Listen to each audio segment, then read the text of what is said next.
अपनी जिंदगी में तुम झांक करके देख लो, टटोल कर देख लो, टपास करके देख लो, चेक करके देख लो।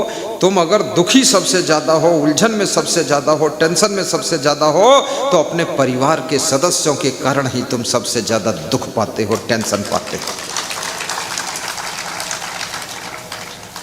तुम बिजनेस से उतना नहीं थकते हो, ना काम से थकते हो, ना तो तुम खेती बाड़ी से थकते हो, ना नौकरी से थकते हो, लेकिन परिवार के सदस्यों की गलत रवैया और गलत खर्च करने का ढंग और गलत सब आचरण विचार और गलत नेचर लेक्चर पिक्चर सब, इससे देख करके तुम्हारा मन दुखी हो जाता है और ये दुख जल्दी मिटने वाला भी नहीं है। अगर परिवार सहित तुम प्रवचन सुनते हो, मुझसे एक भक्त कह रहे थे दिल्ली के गुरुदेव, मैं तो बड़ा भक्त हूँ, बड़ा सत्संगी हूँ, बड़ा दानी हूँ, बड़ा ध्यानी हूँ, बड़ा सब कुछ ठीक है, लेकिन मेरी वाइफ के नाक की नोक पर क्रोध और गुस्सा धरी रहती है। इतना फुफकारती है, मैं सोचता हूँ ये पत्नी है कि नागिन है कि क्या है, और इतना गाली गलौज। मैं बहुत बड़ा आदमी हूँ, 10 लाख रुपए प्रॉफिट महीने में कमाता हूँ, लेकिन उसके लिए मैं गोबरनाथ हूँ। वो मुझको मूर्ख समझती है, बेवकूफ़ समझती है, नालायक समझती है, और वो ना मालूम भोजन टाइम पर बनाकर नहीं देती है। बड़ी आफत मचा रखा है। ना भक्ति करती है, ना सत्संग सुनती है, ना कुछ उसका ठिकाना कुछ नहीं। बस दिन भर सजती झदसी है, चेहरा ठीक करती रहती, बाल ठीक करती है, बड़ी हीरोइन बनती है, काम धेला भर नहीं, गाली खूब बकती है, मुंह सजाती है, मुंह से जहर उगलती है, बड़ी खतरनाक है। अब ऐसी ऐसी स्त्रियां पत्नी बन गई, और जिसकी पत्नी बनी है उसकी सब नींद उड़ गई है, काली काली आंखें हो गई हैं, चेहरा सब भड़भूजा हो गया है, नींद नहीं आती है, टेंशन में फंस गया पति, बिना चिता की ही चिंता में जल रहा है पति। शादी करके क्या मिला इसको, कौन सा सुख मिला है? कितनी स्त्रियां दिन रात रोती रहती, उनको ऐसा पति मिला है। सारे अवगुण उसमें भरे हुए, काम करता नहीं है, पक्का आलसी है, खाना 3 बार खाता है, काम करने जाता नहीं है, मोटा इतना हो गया है, 1.5 क्विंटल का वजन हो गया है, बीमारी सब घेरे हुए है, और मानता नहीं है, शुगर भी है तब भी खूब मीठा खाता है, और ब्लड प्रेशर हाई है तब भी नमक खाता है, और चाट पकौड़ी सब खा लेता है, और रोज बीमार रहता है, और लड़ाई करता है, और दारू भी पीता है। दुनिया भर के लोग जिनको सज्जन पति मिल गया है, जिनको सुसभ्य महिला पत्नी के रूप में प्राप्त हो गई है, बुद्धिमान स्त्री, समझदार स्त्री, विवेकवान स्त्री, भक्ति परायण महिला यदि तुम्हारी पत्नी बन गई तो समझ लेना ये गृहस्थ आश्रम की पहली सीढ़ी आप ऐसी चढ़ गए हैं, अब आगे की यात्रा आपकी सरल हो सकती है। जीवन की लंबी यात्रा है, 100 वर्ष की जिंदगी है, 120 वर्ष की जिंदगी है, 80 वर्ष की जिंदगी है। ये जिंदगी लोग कहते हैं क्या भरोसा है इस जिंदगी का, गाते रहते हैं, लेकिन 100 साल जीते रहते हैं। रोज गाते हैं अरे कब सांस बंद हो जाए, कब नाक बंद हो जाए, कब आंख बंद हो जाए, बंद होती ही नहीं है 100 साल से, खुल्लम खुल्ली है, सांस भी चल रही है, आंख भी खुली है। ये जिंदगी बहुत लंबी है, और जिंदगी में बहुत सी जरूरत भी है। ये जिंदगी कोई ऐसे ऐसे चलने वाली नहीं है। इतनी जरूरत है जितना पृथ्वी पर सब दिख रहा है आर्टिफिशियल, सब मनुष्य की जिंदगी की जरूरत की ही चीजें हैं।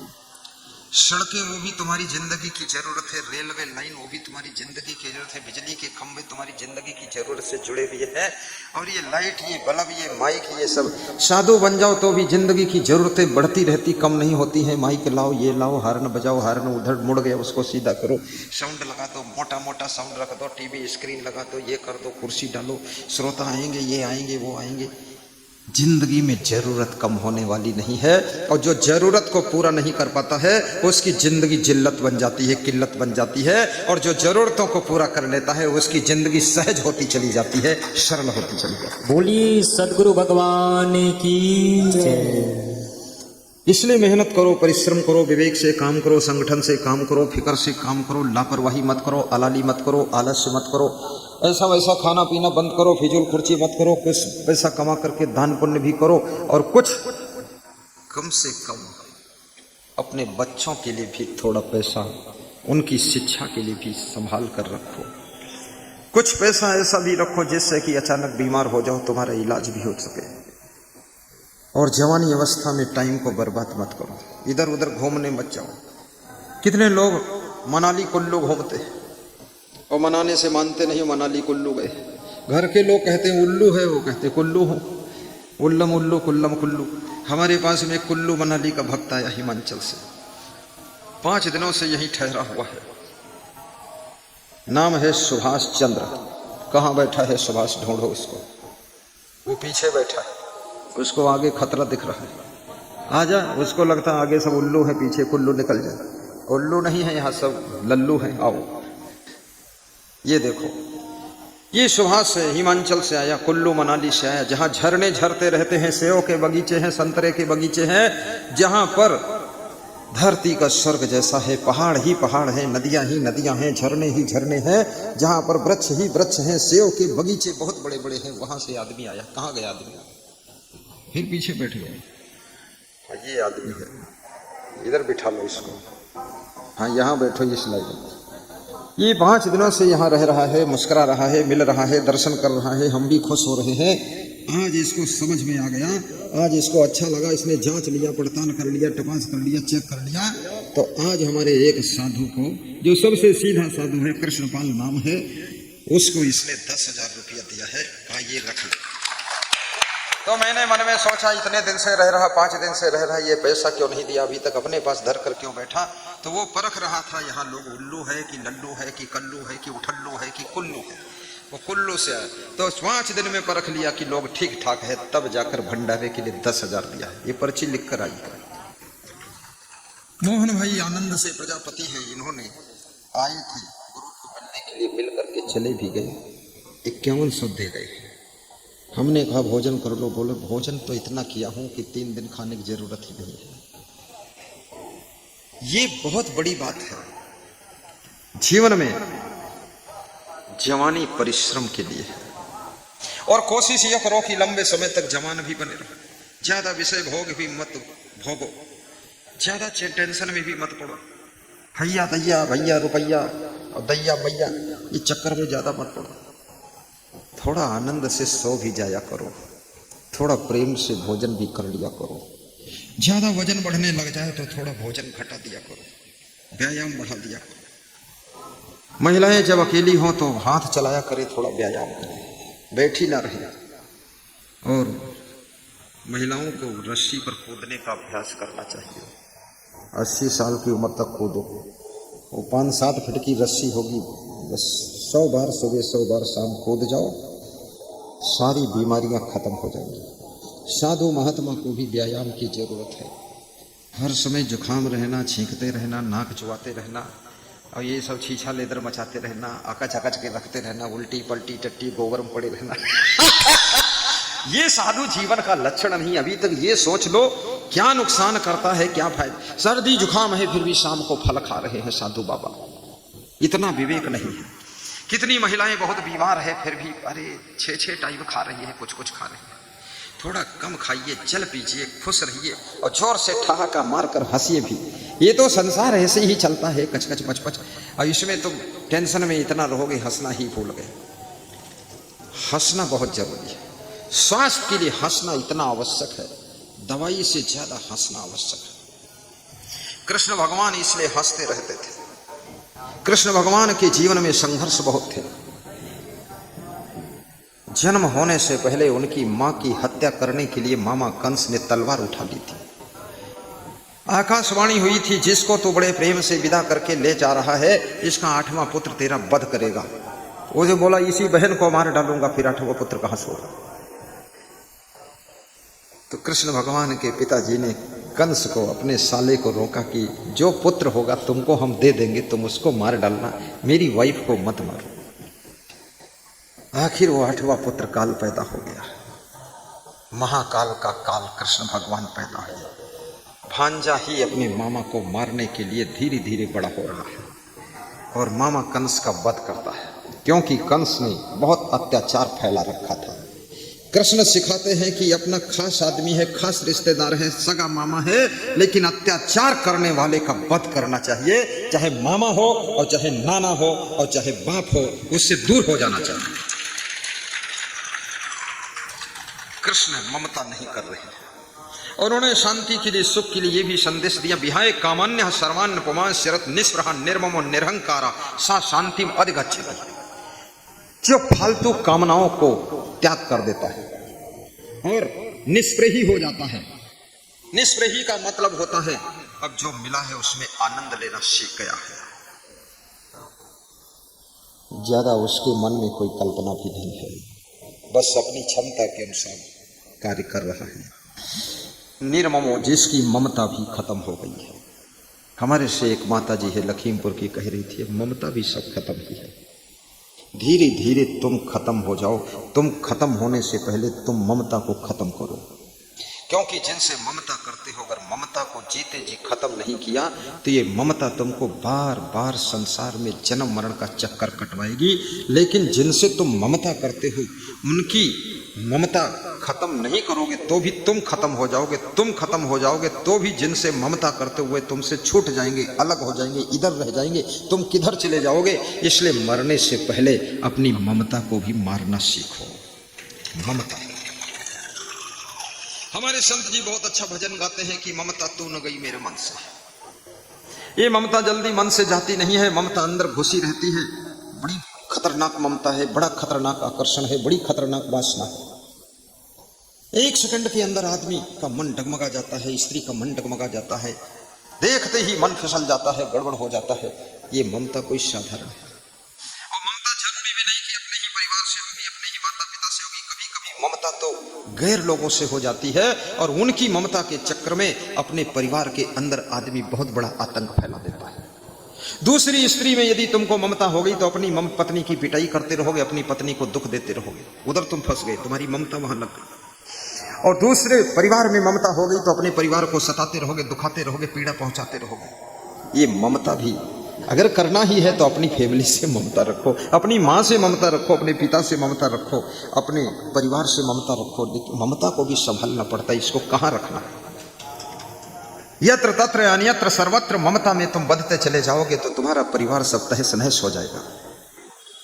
मरने से पहले मर लिया प्रकाश, मरना फिर कहाँ। इसलिए मरने से पहले मोह को मार लो, मरने से पहले ममता को मार लो, मरने से पहले ईर्ष्या द्वेष को मार लो। समाज के अंदर देखा जाता है ईर्ष्या द्वेष की जलन बहुत बढ़ रही है।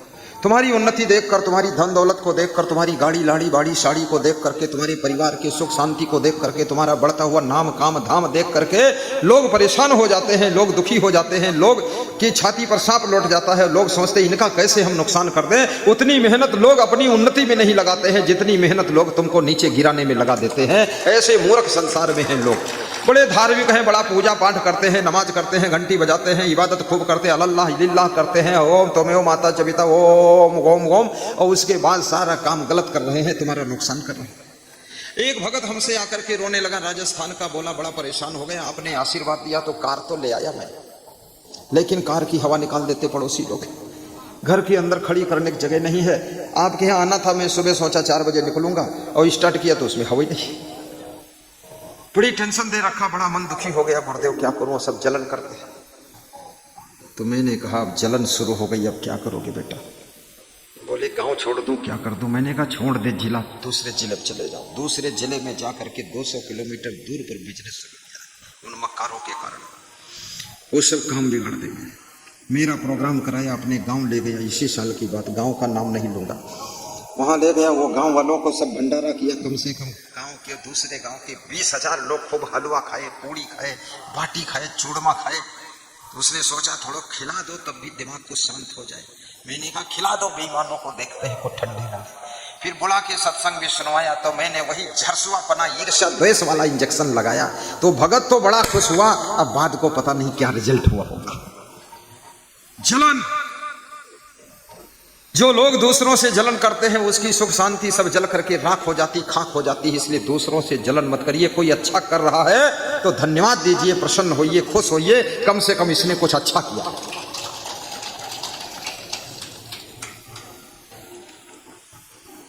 जलने वाले जला करेंगे, किस्मत तेरे साथ है, तू चिंता ज्यादा मत करना। ईर्ष्यु घृणी न संतुष्ट क्रोधनो नित्य संकिता पर भाग्योपजीवी च खड़े थे नित्य दुखिता। ये 6 प्रकार के लोग संसार में कभी सुखी नहीं होते हैं। एक तो ईर्ष्या करने वाला, दूसरे घृणा करने वाला, तीसरे कभी संतुष्ट न होने वाला, चौथे बहुत क्रोध करने वाला, और पांचवें काम न करने वाला, दूसरों की कमाई में खाने वाला, हरामखोर, कामचोर। ये कभी सुखी नहीं हो सकता।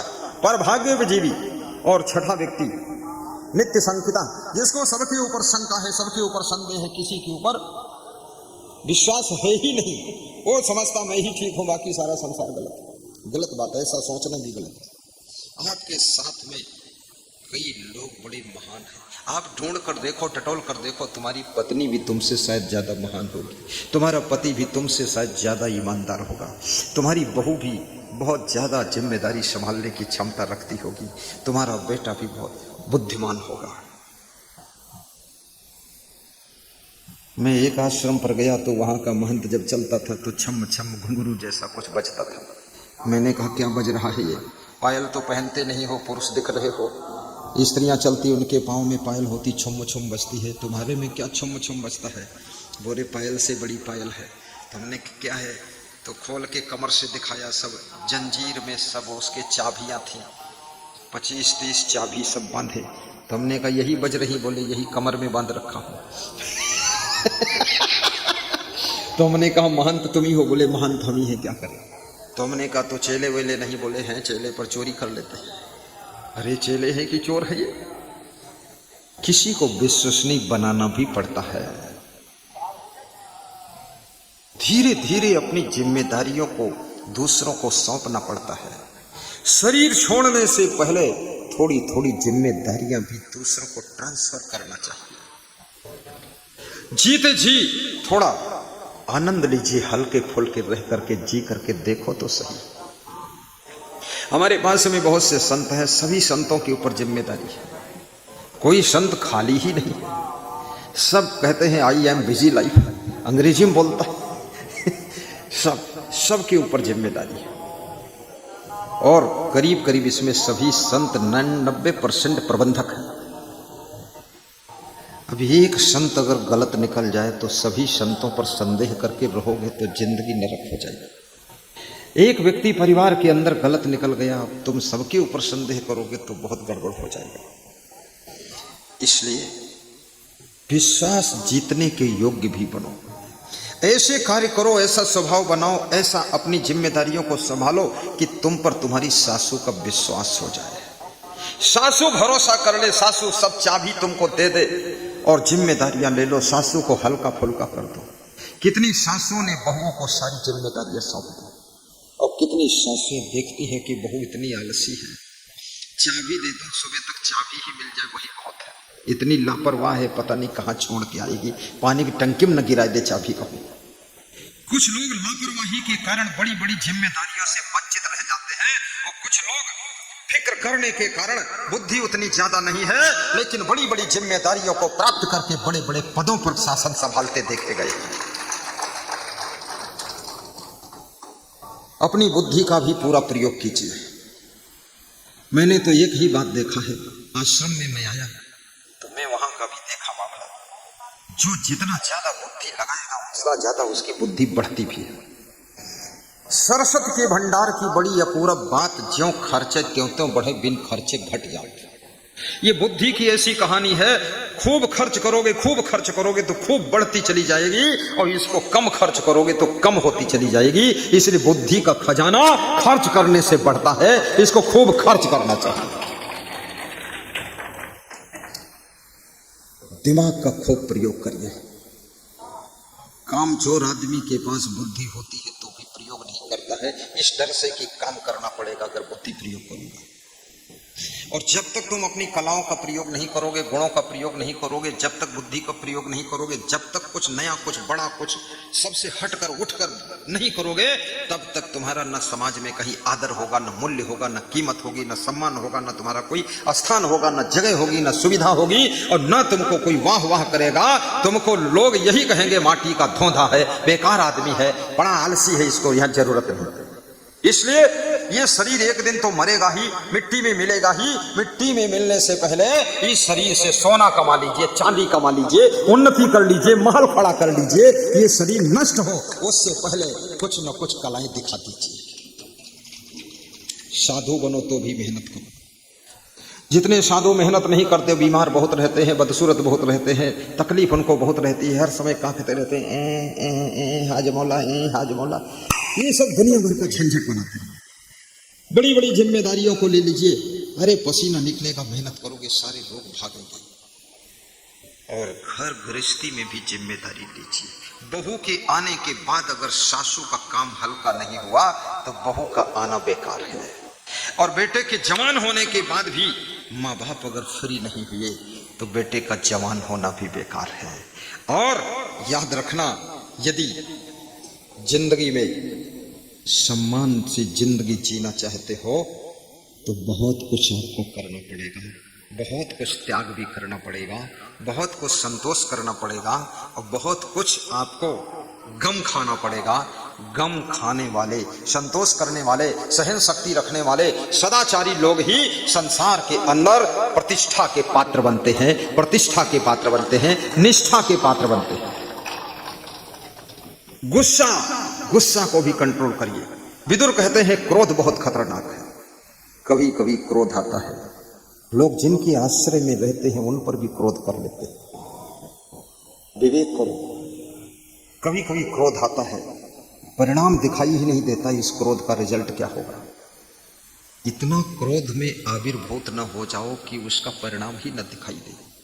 कितने लोगों ने क्रोध में अपना बिजनेस सब बर्बाद किया है, कितने लोगों की क्रोध के कारण नौकरी चली गई, कितने लोगों के क्रोध के कारण उनका परिवार सब तहस नहस हो गया, कितने लोगों के क्रोध के कारण घर में बंटवारे हो गए, और कितने लोगों के क्रोध के कारण खेती बाड़ी भी चौपट हो गई, कोई नौकर मजदूर भी नहीं मिलता है, और कितने लोगों के क्रोध के कारण पति पत्नी के रिश्ते भी टूट गए। जो पति पत्नी साथ साथ रहते थे, साथ साथ रहने के लिए विवाह किया था, अब पति पत्नी को भी पसंद नहीं कि अब इतना क्रोध करते, इतनी गुस्सा करते, देखो कितना गाली गलौज करते, अब दूर ही रहे तो ठीक है। कहां तक कौन झेलेगा तुमको। ऐसा स्वभाव बनाइए कि लोग इंतजार करें कि आ जाए तो अच्छा। तुम्हारे इंतजार में लोग रहे। मैं भी बहुत से भक्तों का इंतजार करता रहता हूं। मैं सोचता रहता हूं ये भगत कब आएगा, ये सेवा अच्छी करता है भगत, क्या आएंगे। वो पूछ लेता हूं क्या बात हुई है उनसे, आएंगे। राजकुमार जी आर्मी वाले, कहाँ है आर्मी वाला राजकुमार, ये देखो, इनको भी याद करता हूँ। ये इधर खड़े, इधर चलते चलते आगे आ जाओ, वहाँ कहाँ शर्माते हो तुम। आर्मी में, अब पुलिस में फिर से भर्ती होने जा रहे। फिर उसको पूछता हूँ अभिषेक दास कब आएंगे, वो तो खड़े। ये सबको बिस्तर गद्दा रजाई देते हैं, रात में देते हैं, दिन में फिर इकट्ठा करके रखते हैं। फिर पूछता हूँ डॉक्टर साहब जौनपुर वाले आएंगे, कब आएंगे, क्योंकि दवाई सबको फ्री देते हैं। फिर पूछता हूँ विजय मौर्य बनारस वाले कब आएंगे, ये भी बड़ा प्रेमी भक्त है, मंद मंद मुस्कनिया। फिर संतों से पूछता रहता हूँ, भक्तों से पूछता हूँ। रिंकू पांडे से मैंने पूछा वो राम सजीवन कब आएंगे, वो भी आज आ गई। राम सजीवन, मैंने कहा तुम यमराज आए हो, एक्सीडेंट हो गया, खोपड़ी फट गई, बेहोश हो गए, महीना भर होश नहीं आया, कोमा में चले गए। मेरे को फोन आया, सब दुखी परिवार था, तो मेरे मुख से निकला कि आपके पिताजी मरेंगे नहीं, बच जाएंगे, सेवा करते रहो। आज बच गए, यहाँ खड़े हैं, गुलाब की माला लेकर आए।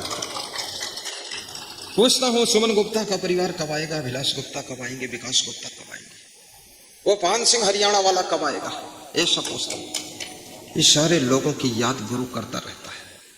वो अरुण सिंह कब आएंगे, मैनपुरी वाले, ये देखो अरुण सिंह।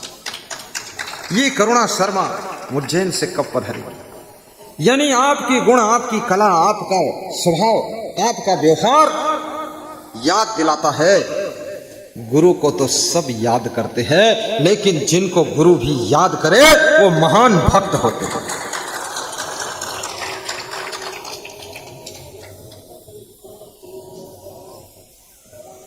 भगवान कृष्ण ने कहा है, कुछ भक्त ऐसे हैं जिनको मैं याद करता हूं। कृष्ण कहते हैं कुछ भक्त ऐसे हैं जिनका मैं भी ध्यान करता हूं। ध्यान करते भगवान भी। ध्यायतो विषयान पुंसा संगते स्वजायते संगा संजायते कामा कामात् क्रोधो विजायते क्रोधात् भव सम्मोह सम्मोहात् स्मृति विभ्रमा स्मृति भ्रंसात् बुद्धिनाशो बुद्धिनाशात् प्रणश्यति। श्री कृष्ण कहते हैं अनपेक्षा शुचि दक्षा उदासीनो कतप व्यथा सर्वारंभ परित्यागी यो मद भक्त समी प्रिय अद्वेष्टा सर्वभूता नाम। जो लोग सबसे प्रेम करते हैं, कृष्ण कहते हैं उनसे मैं बहुत प्रेम करता हूं। सबसे प्रेम करते हैं जो लोग सबका ध्यान रखते हैं, मैं उन भक्तों का ध्यान करता हूं। ये कृष्ण भगवान की बात बता रहा हूं। इसलिए हमेशा अगर भगवत कृपा, गुरु कृपा, संत कृपा, देव कृपा प्राप्त करना चाहते हो, मातृ कृपा, पितृ कृपा, तो याद रखना, सबका ख्याल रखना, सबका ध्यान रखना, तो मां की कृपा भी मिलेगी।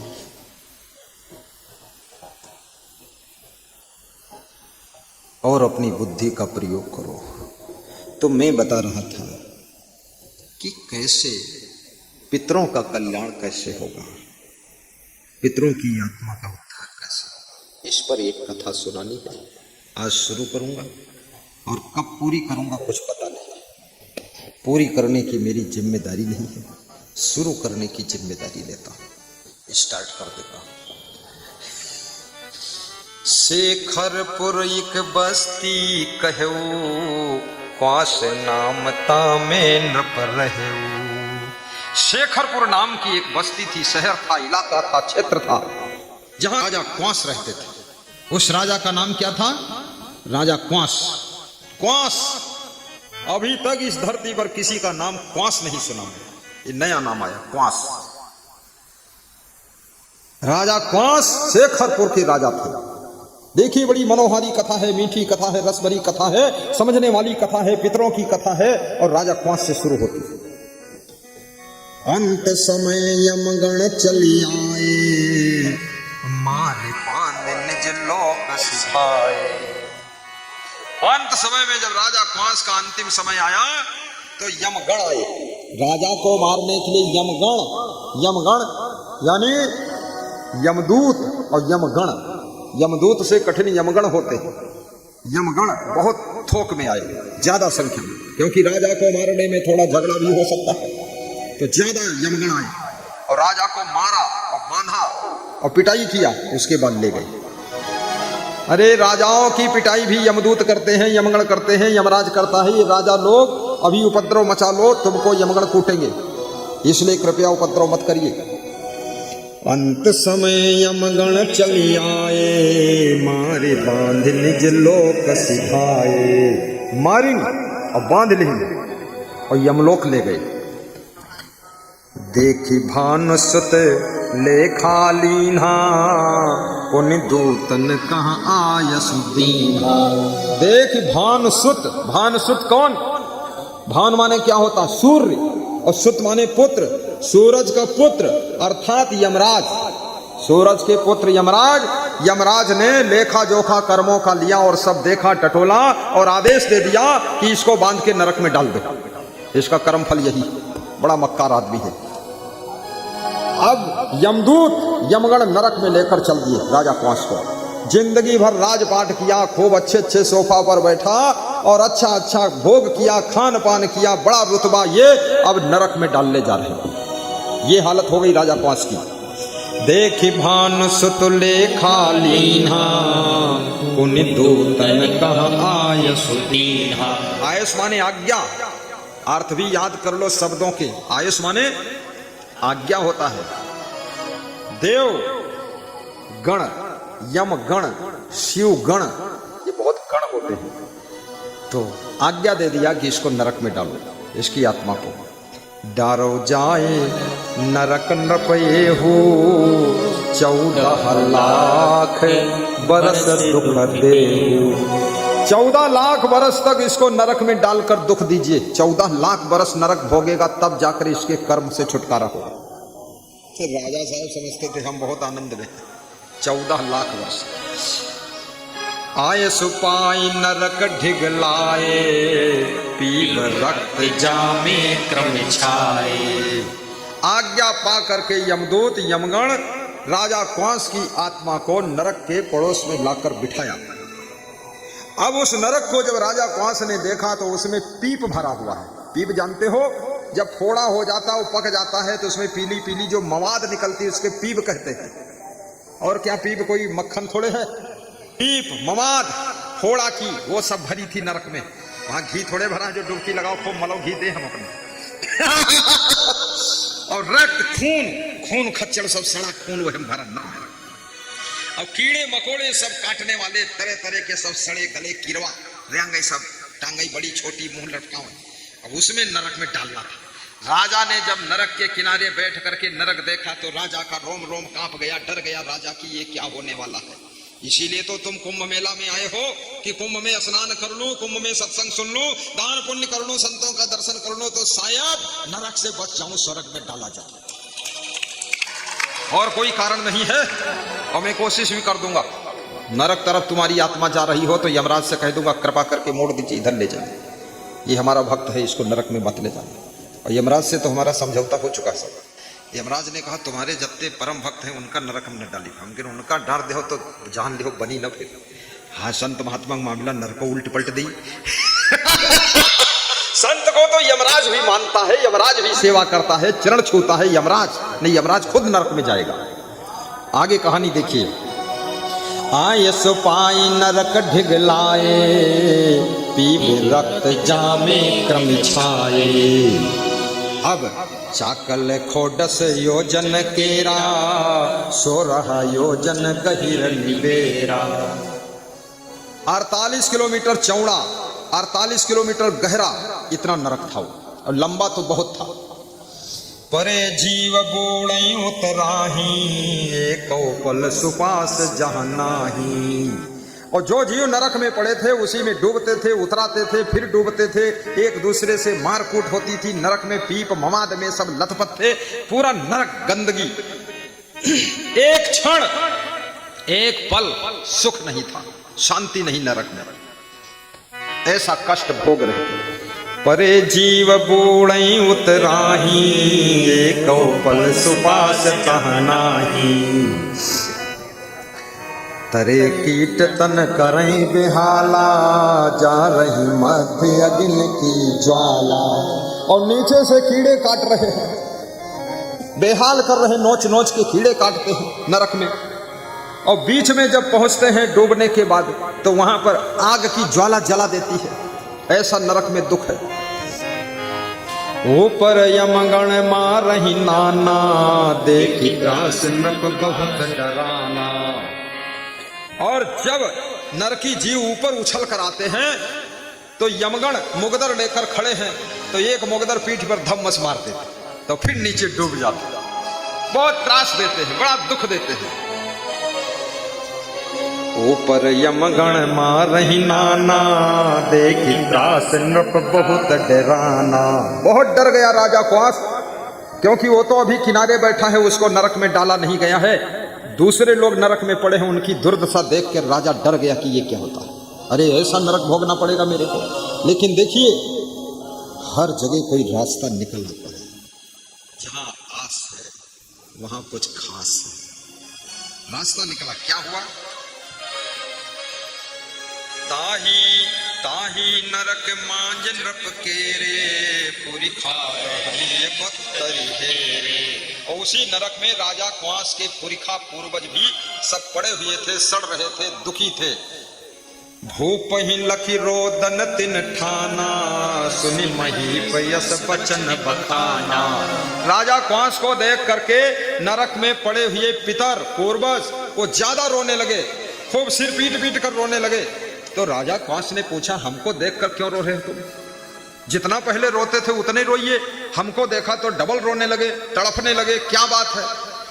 तो पुरखों ने कहा हे नृप हम हैं पितर तुम्हारे, तुम हो पुत्र हमारे प्यारे।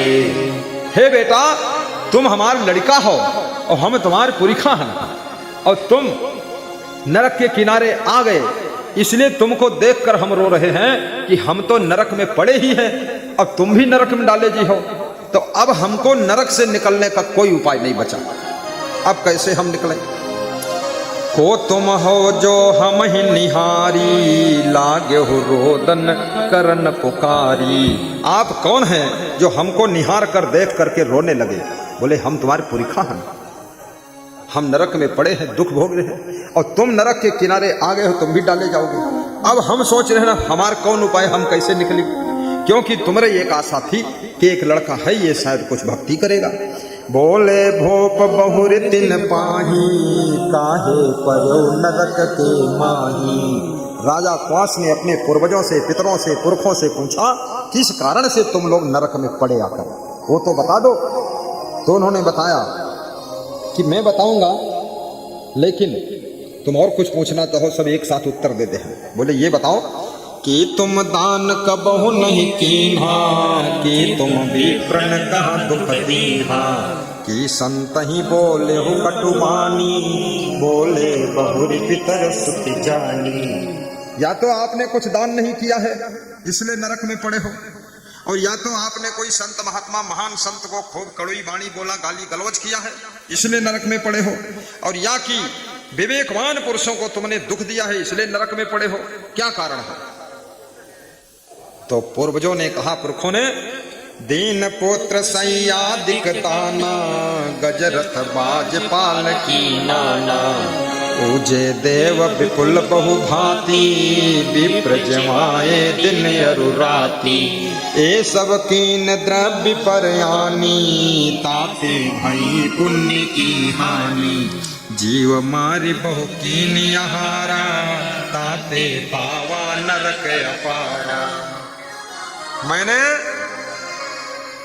बहुत देवी देवताओं की खूब पूजा भी किया, और ब्राह्मणों को दिन रात खूब भंडारा किया, पंडितों को खिलाया भी, और सैयादिक दान भी किया, और हाथी घोड़ा भी दान दिया।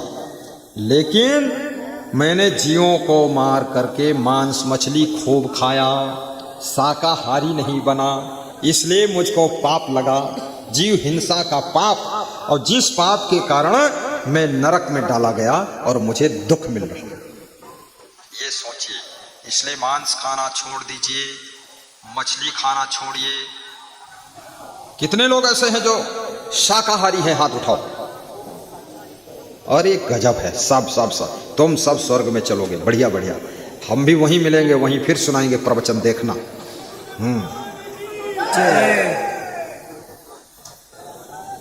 घड़ी कह रही बंद करो कथा, अभी थोड़ी सुना देता हूं, फिर बंद करेंगे। जीव बधे कर पातक भारी, गावत कवि को विद सुचारी, पुनि गुरु ते गुरु मंत्र न लीन्हा, ताते नरक बास यमती। और गुरु मंत्र हमने नहीं लिया, गुरु नहीं बनाया, इसलिए हमको नरक मिला। गुरु, इसमें कितने लोग हैं जो गुरु बना चुके? हाथ ऊंचा करो। Very good, very good. लगभग सभी बना लिए, 2-4 बचे हैं। अब हम अगर चेला बनाना चाहे तो किसको बनाए? क्योंकि सब चेला बन ही चुके। कितनी बढ़िया कहानी है ये। जीव वध करने से बहुत बड़ा पाप लगता है, और गुरुमंत्र ना लेने से जीव नरक हो जाता है। पुण्य गुरु ते गुरु मंत्र न लीन्हा, ताते नरक वास यम दीन्हा, जही प्रभु नख सिख दे समारी, जाता रक्षा कीनी हमारी, तासु भजन हम कीन न भूली, काहे न पुत्र अधो मुख झूली। और भगवान का भजन हमने नहीं किया, न माता पिता का सम्मान किया, इसलिए नरक में हम झूल रहे हैं। क्या करें? अब लग रही तुम्हारी आशा, कब हुई है हरि के दासा। अब तक तुम्हारी आशा थी कि हमारा बेटा राजा क्वांस गुरुमंत्र लेगा, गुरु भक्ति करेगा, पुण्य करेगा, मांस मछली छोड़ देगा और जीवों पर दया करेगा, तो हम नरक से तर जाएंगे। लेकिन बेटा तुम भी नरक में आ गए, इसलिए हम रो रहे हैं कि अब कोई आशा नहीं, अब उपाय सब खत्म हो गए। आपकी भक्ति से, आपके पुण्य कर्मों से आपके पितर भी नरक से पार हो सकते हैं, इतनी शक्ति है आपकी भक्ति में। इसलिए गुरुमंत्र लेना अनिवार्य है। अभी शुरू से मैं यहां आया हूं 10 तारीख से, तब से आज तक, आज कितनी 21 तारीख है ना, लगभग 100-150 लोग गुरुमंत्र ले चुके हैं, और लास्ट तक 1100 लोगों को गुरुमंत्र ले लेना चाहिए। लोग सोचते गुरुमंत्र में क्या लगता है, पहले गुरु मंत्र ले लो और उसके बाद जो लगता है लगाते रहना। हाँ। गुरु बिनु ज्ञान न उपजे, नहीं अज्ञान विनाश। वंदो गुरुवर देव को, जिनसे भ्रमतम नाश। मंगल भवन अमंगल हारी, द्रवहु सुदशरथ अजिर बिहारी। अब लग रही तुम्हारी आशा, कबहु कहुँ है हरि के दासा।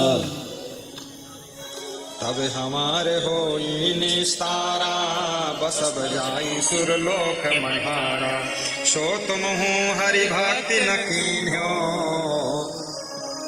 आई नरक महबासाली हो। बेटा तुम्हारी आशा थी, तुम भी नरक में आ गई, अब सब आशा टूट गई। राजा कंस के मन में भारी चिंता हो गई, लेकिन फिर पछताए होत क्या, जब चिड़ियां चुनी गई खेत। अब पछताने से क्या होता है, चिड़ियों ने खेत चुन लिया, अब तो मर करके नरक किनारे पहुंच चुके, लेकिन फिर भी रास्ता निकला है। क्या? बहुत अच्छा रास्ता। राजा कंस यम गणों से प्रार्थना करते, हाथ जोड़कर नम्रता से क्या कहते हैं? कहे नृप जो अब छोटन पावहूं, तो तुम कासुर लोक पठाऊं।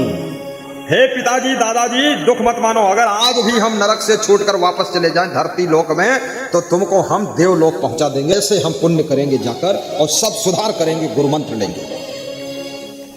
जब ये बात कहा, नरक में पड़े हुए पुरखों से राजा कंस ने, होई हरि भक्ति भजहु भगवान नहीं, जाते पावहु पद निर्वाण नहीं। मैं भक्त बन करके हरि का भजन करूंगा, संतों की सेवा करूंगा और खूब प्रवचन सुनूंगा, खूब भक्ति करूंगा और मांस मछली अंडा मुर्गा सब छोड़ दूंगा, शाकाहारी रहूंगा, बड़ा ध्यान लगाऊंगा, तो आपको फिर मोक्ष पद प्राप्त हो जाएगा, नरक से आप छुटकारा। लेकिन ये बातचीत जो हो रही है राजा कंस से और पुरखों से, पुरखे जो नरक में पड़े हैं, उस बात को यमगण यमदूत सुन रहे हैं। तो यमदूत हंस रहे हैं। वो क्या कह रहे हैं? यमदूत कहते हैं, सुन बोले यमगण रे बंगा, प्रथम क्यों न रंग्यो हरि रंगा।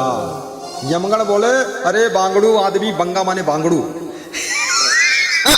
अरे राजा इतना बड़ा जिसका कोई अपमान नहीं कर सकता था, और नरक लोक के पास में जा करके, यमराज के यहाँ जा करके राजा को भी बांगड़ू कहते हैं। यमदूत कहते बांगड़ू, बंगा, बंगड़ आदमी। राजा का भी इतना बड़ा अपमान, ऐसे शब्द बोले जा रहे हैं। राजा से कहा क्या? सुन बोले यमगण रे बंगा, प्रथम क्यों न रंग्यो हरि रंगा। पहले हरि के रंग में, भगवान के रंग में, भक्ति के रंग में, गुरु के रंग में, ज्ञान के रंग में क्यों नहीं अपने को रंगा? अब बोल रहा यहां से छुट्टी पा जाऊं, वहां जाऊं, ये करूंगा, वो करूंगा, क्या करूंगा, जो करूंगा सो करूंगा। आज छुट्टी देना, अभी 2 मिनट के अंदर तेरे को मुगदरों से मारकर इसी नरक में डालूंगा। ये लोग भी बड़े कठोर होते हैं यमगण। देखो यहां तो रिश्वत चल जाती है, जैसे रिश्वत से तुम्हारी पिटाई ठोकाई कम होगी, लेकिन यमलोक में रिश्वत भी नहीं चलती है कि 10 रुपया दे दो तो यमदूत कम डंडा मारे। वहां पूरी ठोकाई हुई कायदे से। अब यमजाल पर्यो जब भाई, तब हरि भजन के सुधि आई। अब यमजाल में फंस गए, यमदूतों के चक्कर में फंस गए, तो हरि भजन की सुधि आ रही है, गुरु भक्ति की सुधि आ रही, याद आ रही कि भक्ति करूंगा। अरे अब भक्ति वक्ति सब खत्म, अब ठोकाई शुरू। जैसे को ग्रह पावक लागे, को खनावत अति अनुरागे। यमगण समझा रहे हैं कि जैसे किसी के घर में आग लग जाए तो बड़े प्रेम से कुआं खोदवावे। उधर आग लगी, घर जल रहा है, और इधर कुआं खोदते कि कुआं खोदी तो पानी निकली तो आग बुझाई। अरे तब तक तो सब घर और गांव जल जाई। मूर्ख कहीं का पहले से खोद जाई कुआं, इतनी बुद्धि नहीं। डोल डाल गए, उसके बाद पानी ढूंढ, टोटी भाई नहीं पानी, ये पहले से टोटी खोल के देख लो। हाँ परत धार जिमि बबुर बोआवे, होत युद्ध गढ़नी व खोदावे। और डाका पर गवा, डाका डकैती होए लगी गांव में, तो गांव के चारों तरफ बबुरा बोवत, बबूरा बोवे चले गए, यहाँ घर में डकैती हो रही कि बबूल बोई दो कांटा हो जाए तो डाकू आए ना पहिए, और घर लूट रहा है, गांव लूटा जा रहा है, बबूरा बोए के गांव भर के लोग। परत धार जिम बबुर बोआवे, होत युद्ध गढ़नी व खुदावे। और युद्ध शुरू हो गया, दुश्मन राजा सेना लेकर के तुम्हारे गढ़ को, किला को घेर लिए चढ़ गए। तब किला के चारों ओर वो नाला खोदवाए रहे, 40 फुट चौड़ा और 20 फुट गहरा नाला। अब खुदाई शुरू है, अब चढ़ाई ऊपर हो गई किला। तथा तुम्हारे मनोरथ कारण, अस कही लगे नरक मह डारन।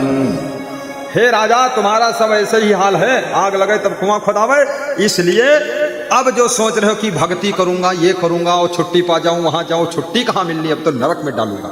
चलिए श्रीमान जी, अब ये चर्चा चल रही है, इसी बीच में एक घटना घट गई। क्या हुआ? पद सिर नाई कीन अति आदर, तही अवसर एक हरिजन आए, लाए वही वस्तु ढिंग सुहाए। उसी बीच में नारद भगवान एक महान संत आ गए, यमलोक में पहुंच गए। तो यमदूत सब दौड़ गए उनके स्वागत में, साहेब बंदगी, साहेब बंदगी, साहेब बंदगी, नारद जी साहेब बंदगी, जय सिया राम, हरि ओम, नारद जी आइए आइए, नारद जी सब स्वागत में पहुंच गए। अब राजा ख्वास नरक के किनारे बैठा है अकेले। अगर वो ना आ जाते संत जी तो इसको डाल देते, लेकिन बीच में दूसरा काम आ गया और यमराज को डाक करके सूचना दिया कि नारद भगवान आए हुए हैं, संत नारद आए हुए हैं। तो यमराज भी स्वागत में आ गए और यमदूत भी स्वागत में लग गए। अब वो कार्यक्रम शुरू हो गया।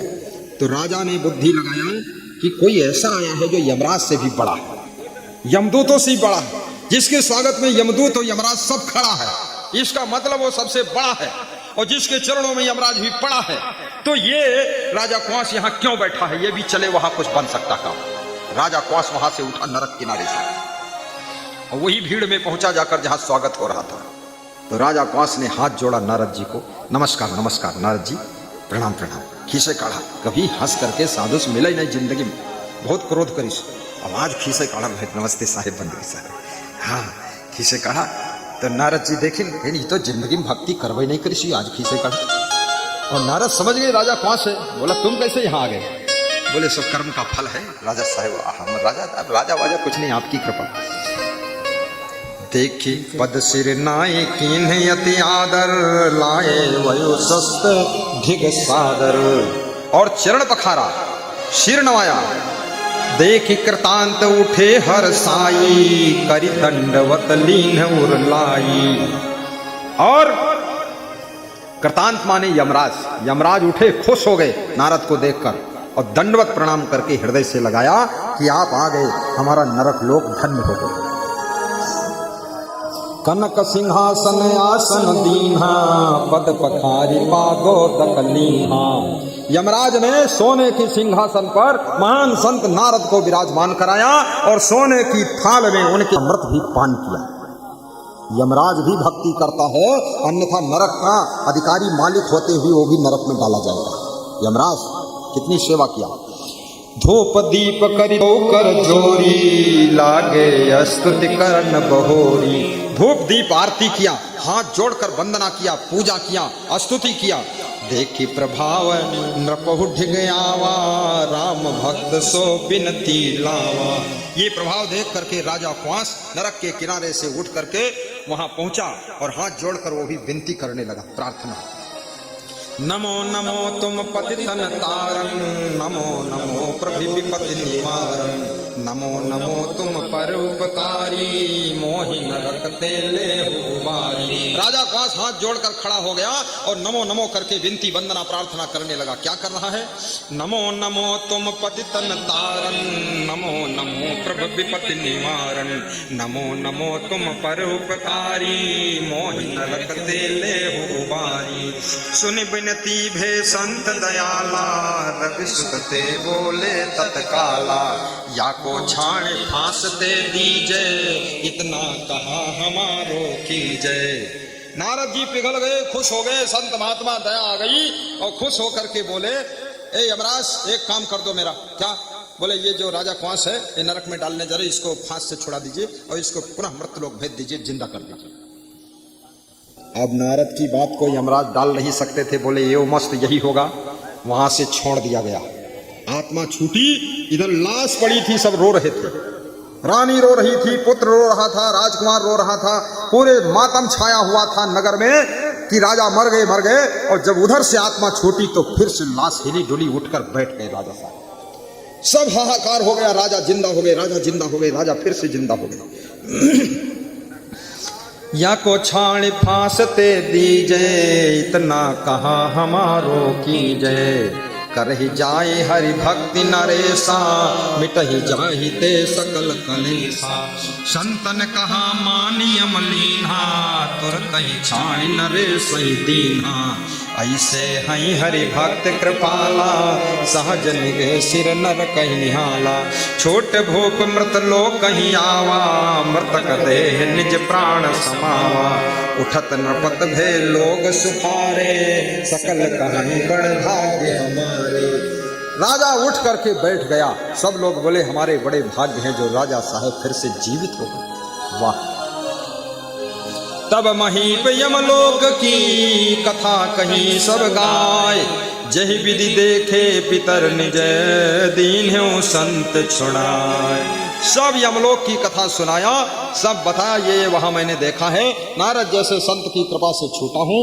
सब लोग भक्ति करो और मैं भी अब गुरु मंत्र लूंगा कल।